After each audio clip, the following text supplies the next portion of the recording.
കുറുമാലിപ്പുഴയിലെ Panthalloor കുണ്ടുകടവിൽ Kanathodu regulator cum ബ്രിഡ്ജിന്റെ നിർമ്മാണം പുരോഗമിക്കുന്നു. ആദ്യഘട്ടം നിർമ്മാണം ഉടൻ പൂർത്തിയാക്കുവാനുള്ള തിരക്കിട്ട പ്രവർത്തനങ്ങളാണ് നടന്നത്.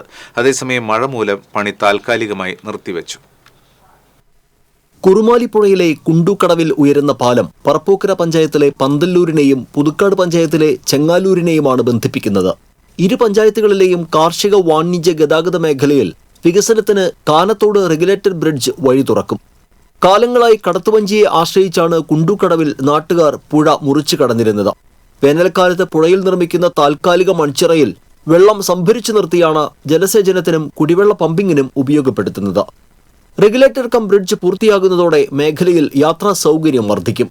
പുതുക്കാട് പറപ്പൂക്കര മറ്റത്തൂർ പഞ്ചായത്തുകളിലെ കാർഷിക മേഖലയിൽ ഏറെ പുരോഗതിക്ക് പാലം വഴി തുറക്കും. പറപ്പൂക്കര പഞ്ചായത്തിലെ 100 ഹെക്ടറോളം സ്ഥലത്തേക്ക് ജലസേചനം ലഭ്യമാക്കാനും കഴിയും. കുറുമാലിപ്പുഴയിലെ കുണ്ടുകടവിൽ വർഷം തോറും ലക്ഷങ്ങൾ മുടക്കി നിർമ്മിക്കാറുള്ള താൽക്കാലിക തടയണ റെഗുലേറ്റർ കം ബ്രിഡ്ജ് വരുന്നതോടെ ഒഴിവാക്കാനും സാധിക്കും. Kanathodu regulator cum bridge പൂർത്തിയാകുന്നതോടെ Puthukkad പഞ്ചായത്തിലെ ചെങ്ങാലൂർ മേഖലയിലുള്ളവർക്ക് ദേശീയപാതയിലെ കൊടകര, നെല്ലായി, ചാലക്കുടി എന്നിവിടങ്ങളിലേക്ക് എളുപ്പത്തിൽ എത്തിച്ചേരാനാകും. കിഫ്ബിയിൽ നിന്ന് അനുവദിച്ച 27.37 കോടി രൂപ വിനിയോഗിച്ചാണ് കാനത്തോട് റെഗുലേറ്റർ കം ബ്രിഡ്ജ് നിർമ്മിക്കുന്നത്. KIIDCക്കാണ് നിർമ്മാണ ചുമതല. 5 സ്പാനുകളോടെ 5.3 മീറ്റർ വീതിയിലാണ് പാലം നിർമ്മിക്കുന്നത്. ഇരുഭാഗത്തും 150 മീറ്റർ നീളത്തിൽ അപ്രോച്ച് റോഡും നിർമ്മിക്കും.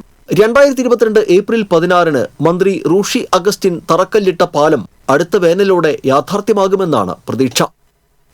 TCV കൊടകര.